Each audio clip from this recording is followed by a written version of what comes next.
एक गांव में मोहन नाम का एक आदमी अपने परिवार के साथ रहता था। गांव में उसकी एक आलू पराठा का दुकान थी। मोहन इतनी स्वादिष्ट आलू पराठा बनाता था कि गांव वाले उसकी दुकान पर भीड़ लगाकर खाने आते थे। भैया, एक प्लेट आलू पराठा देना। हाँ भाई, दे रहा हूँ, ये लीजिए। मोहन ग्राहक को आलू पराठा का प्लेट देता है। वो आदमी जैसे ही पराठा मुंह में डालता है, सच में भैया, मैंने अपनी जिंदगी में इतनी स्वादिष्ट आलू पराठा कहीं नहीं खाया। जो स्वाद तुम्हारे हाथ के पराठे में है वो और कहीं नहीं मिलता। धन्यवाद भाई, ये सब कुछ ऊपर वाले की कृपा है। हाँ भाई, बहुत अच्छा था। भाई, मुझे 4 पराठा पैक करके दे दो, घर ले जाऊंगा। रोज की तरह मोहन का आज भी सारे पराठा बिक जाते हैं।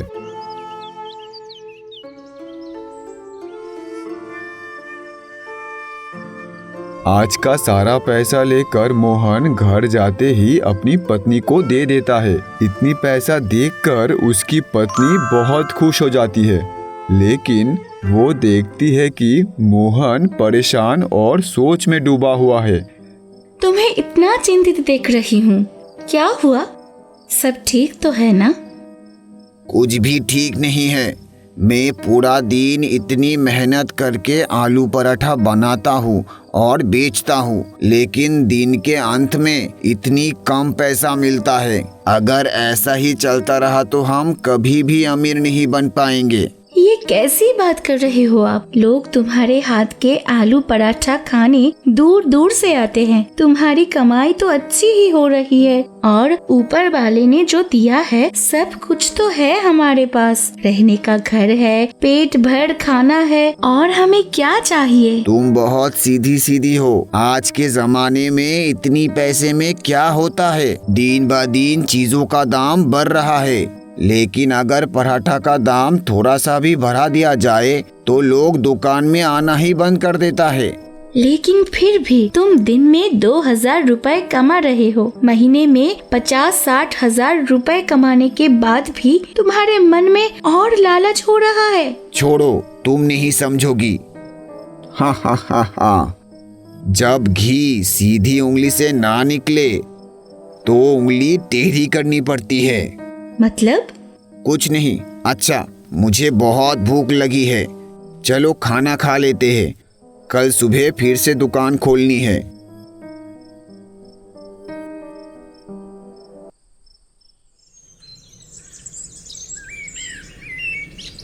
अगले दिन सुबह जब मोहन दुकान जाने के लिए तैयार हो रहा था, तब उसके दिमाग में एक आइडिया आता है। हाँ, मुझे एक आइडिया मिल गया है। आज से पराठे के साइज छोटा कर दूंगा, इससे मैं ज्यादा मुनाफा कमा पाऊंगा। मोहन अपनी दुकान खोलता है। आज वो सच में पराठा का साइज छोटा कर देता है और सब्जी के लिए बड़े कटोरों की जगह छोटी बोरी का इस्तेमाल करता है। इस वजह से मोहन आज 2 प्लेट पराठे बेचकर 3 प्लेट पराठों का बराबर पैसे कमा लेता है। मोहन भाई, मैं रोज आपके दुकान से 1 प्लेट पराठा खाता हूँ और मेरा पेट भी भर जाता है, लेकिन पता नहीं आज क्यों मेरा पेट नहीं भरा। शायद आज तुम्हें थोड़ी ज्यादा भूख लगी है। जब 1 प्लेट से पेट नहीं भरा तो 1 और प्लेट आलू पराठा खा लो। आप सही कह रहे हो भाई, दो 1 प्लेट दे दो। इस तरह मोहन रोज के मुकाबले लगभग 1.5 गुना ज्यादा कमाई करने लगता है। इसी तरह मोहन कुछ दिनों तक आलू पराठा बेचता रहता है और इस छोटे से बदलाव को उसके ग्राहक भी समझ नहीं पाते।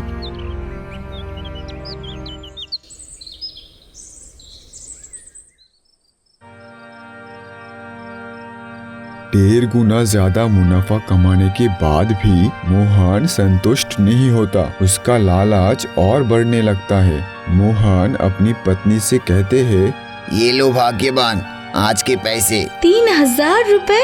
इतने पैसे आज कैसे हो गए? मैदा तो रोज की तरह ही गुदा था। हा हा हा, मैंने कहा था ना, जब सीधी उंगली से घी ना निकले तो उंगली टेढ़ी करनी पड़ती है। आज मैंने आलू पराठा का साइज छोटा कर दिया था, इसलिए आज इतना मुनाफा हुआ। लेकिन तुमने जो छोटा किया है उसमें कोई समस्या तो नहीं होगी? नहीं, किसी को कुछ समझ नहीं आया। अब मुझे थोड़ी और अकल लगानी होगी, मुझे और ज्यादा मुनाफा चाहिए।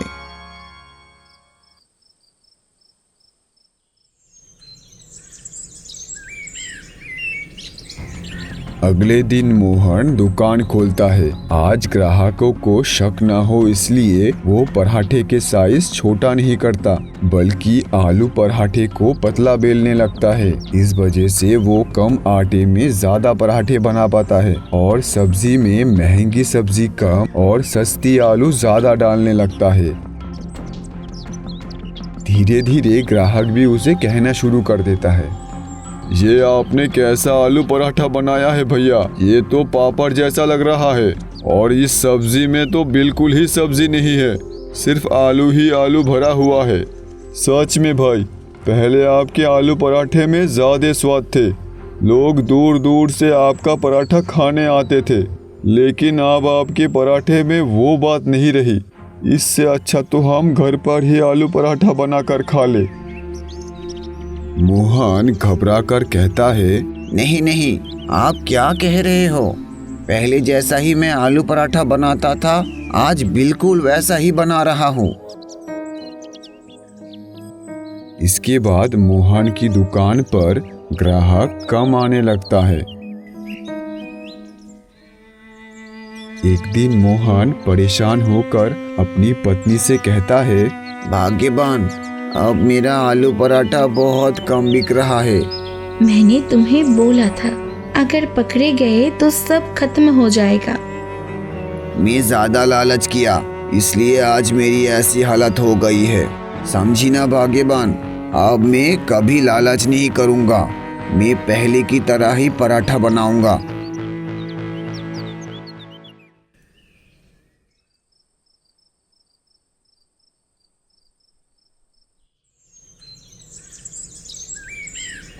अगले दिन सुबह मोहन अपनी दुकान जाता है। उसी दिन गांव के जमींदार के नायब उसकी दुकान पर आता है। बाबू, आप खुद तकलीफ करके यहाँ क्यों आए? किसी को मुझे बुलाने भेज देते, मैं ही चला आता।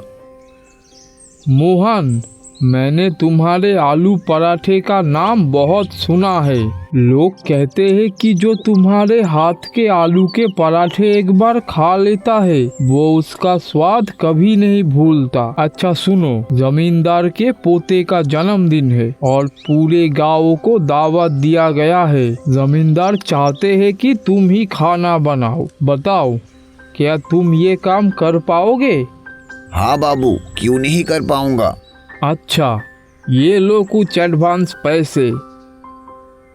अगले बुधवार को कार्यक्रम है, उस दिन सबके लिए स्वादिष्ट और शुद्ध खाना बना देना।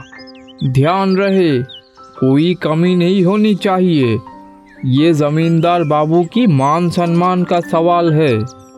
आप बिल्कुल चिंता मत कीजिए बाबू, मैं ऐसा खाना बनाऊंगा कि पूरा गांव उंगलियां चाटते रह जाएगा।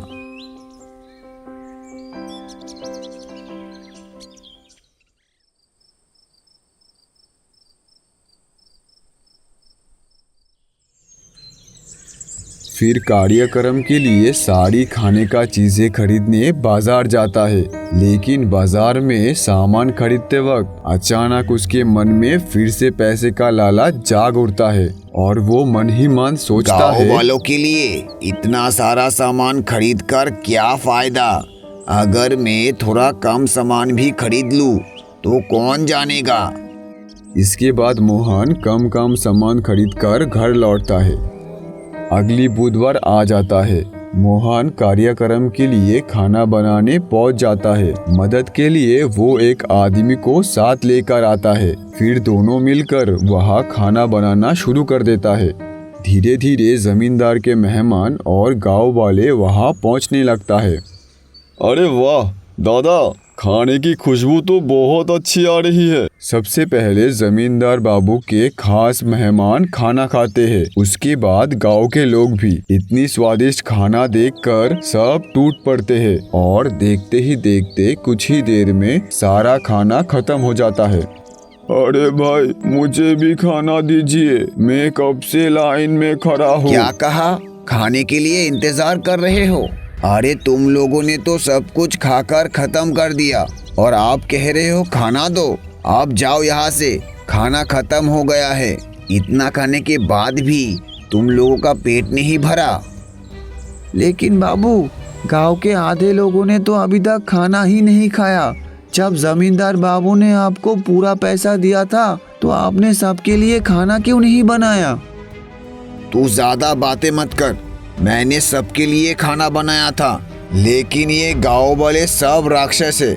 2-3 आदमियों का खाना एक ही आदमी खा गया कम होगा। खाना बनाने की वजह से जमींदार के घर के कार्यक्रम में आए हुए आधे गांव वाले खाना नहीं खा पाते, लेकिन जमींदार बाबू के सामने कोई कुछ कह भी नहीं पाते और बिना खाए ही घर लौट जाते हैं।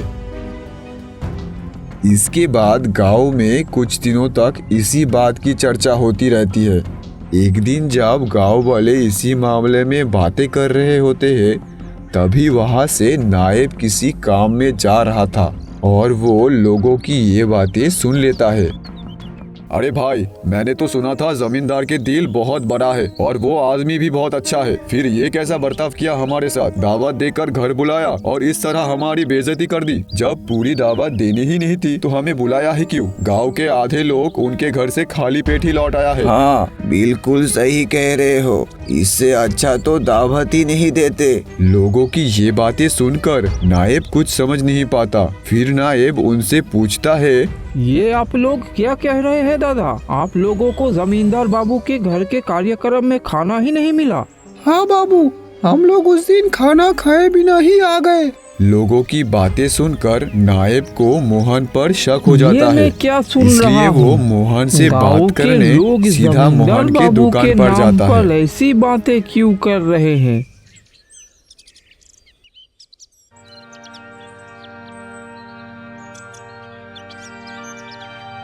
ये मैं क्या सुन रहा हूँ? गाँव के लोग जमींदार बाबू के नाम पर ऐसी बातें क्यों कर रहे हैं? आप क्या कह रहे हैं बाबू? मैं समझ नहीं पा रहा हूँ। तुम मुझे ये बताओ, जब मैंने तुम्हें कार्यक्रम में पूरे गाँव को खिलाने के लिए सामान लाने का पैसा दिया था, तो फिर आधे लोगों को खाना क्यों नहीं मिला? नायब की बातें सुनकर मोहन थोड़ा घबरा जाता है, लेकिन फिर भी बहाना बनाकर कहता है, बाबू, आप नहीं जानते ये गांव वाले कितना खा सकता है। राक्षस भी इनके सामने हार मान ले। कब इन्होंने सारा खाना खत्म कर दिया मुझे पता ही नहीं चला। एक एक आदमी 4-4 बार खाना खा रहा था। तो आप ही बताइए बाबू, इसमें मेरी क्या गलती? मोहन की बातें सुनकर नायब को उसकी बात पर भरोसा हो जाता है, इसलिए नायब बिना कुछ कहे वहां से चला जाता है। उसी वक्त मोहन के पास कार्यक्रम में काम करने वाला वो आदमी आता है और उस दिन के काम के पैसे मांगता है। बाबू, उस दिन मैंने जमींदार बाबू के घर के कार्यक्रम में जो काम किया था, मुझे उस काम का पैसा दीजिए। मुझे मेरी माँ के लिए दवा खरीदनी है। आप पैसा दे दोगे तो बहुत मदद हो जाएगी। क्या कहा? कार्यक्रम के काम के पैसे? मेरी बात ध्यान से सुन ले। अपनी मजदूरी के बदले तुझे एक पैसा भी नहीं मिलेगा। यहाँ दिन भर काम ढंग से नहीं करता और कार्यक्रम के पैसे मांग रहा है। बाबू, मैंने पूरी दिन आपके साथ सारा काम किया था। आपको मुझे मेरा पैसे देने ही होंगे। मैंने एक बार कह दिया ना, समझता नहीं है क्या? एक पैसा भी नहीं दूंगा। अभी के अभी यहाँ से निकल जा। मोहन के इस बिहेव से बटू को बहुत बुरा लगता है। गुस्से में आकर वो सीधा नायब के पास जाता है और मोहन के बारे में सारी सच्ची बात बता देता है। अच्छा, तो ये बात है। लगता है मोहन का पैसे का लालच बहुत बढ़ गया है। तुम चिंता मत करो, तुम्हें तुम्हारी हक का पैसा जरूर मिलेगा और मोहन को भी उसके इस काम की सजा मिलेगी। नायब बट्टू को साथ लेकर मोहन के दुकान पर जाता है। मोहन जब नायब और बट्टू को एक साथ देखता है तो डर जाता है। मोहन कुछ बोलता उससे पहले ही नायब कह देता है, क्या मोहन, लगता है कि तुम्हें पैसे का थोड़ा ज्यादा ही लालच हो गया है। मतलब आप क्या कह रहे हैं बाबू? लालच? कैसा लालच? अब नाटक करने का कोई फायदा नहीं। बटू ने मुझे सब कुछ सच सच बता दिया है। कैसे तुमने कार्यक्रम के पैसे में से आधा पैसा अपने पास रख लिया और उसको भी मजदूरी नहीं दी। तुम जैसे लालची और बेईमान आदमी को तो पुलिस ही ठीक कर सकती है। मैं अभी पुलिस को बुलाता हूँ, वो तुम्हारी ठीक से खबर लेगी। आहा, मुझे माफ कर दीजिए बाबू, पुलिस को मत बुलाइए। मैं अभी इसी वक्त इसका काम का पैसा और आपका बाकी पैसा वापस कर देता हूँ। बस आप ऐसे मत कीजिए। पैसा तो तुम्हें देना ही होगा, लेकिन अपने काम की सजा भी तुम्हें मिलेगी। नायब की बात से डरकर मोहन तुरंत बट्टू को उसका हक का पैसा दे देता है और नायब को भी सारा बाकी पैसा वापस कर देता है। तब नायब मोहन से कहता है, तुम्हें पता है, तुम्हारी वजह से पूरे गांव में जमींदार बाबू की कितनी बेइज्जती हुई है। अगर तुम चाहते हो कि मैं पुलिस ना बुलाऊं, तो अभी मेरे साथ पंचायत में चलो और सब गांव वालों के सामने अपनी गलती खुद मान लो, नहीं तो मुझसे बुरा कोई नहीं होगा।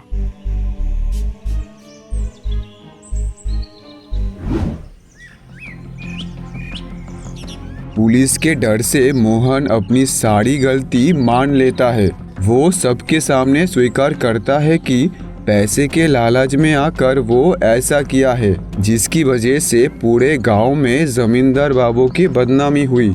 मोहन सब गांव वालों से माफ़ी मांगते हैं, लेकिन उसके इस काम की वजह से सबके सामने उसकी बहुत बेइज्जती होती है। इस बदनामी को सह ना पाकर वो अपनी पत्नी के साथ हमेशा के लिए उस गांव को छोड़कर चला जाता है और अपनी लालच की वजह से दूसरी परेशानियों का सामना भी करना पड़ता है।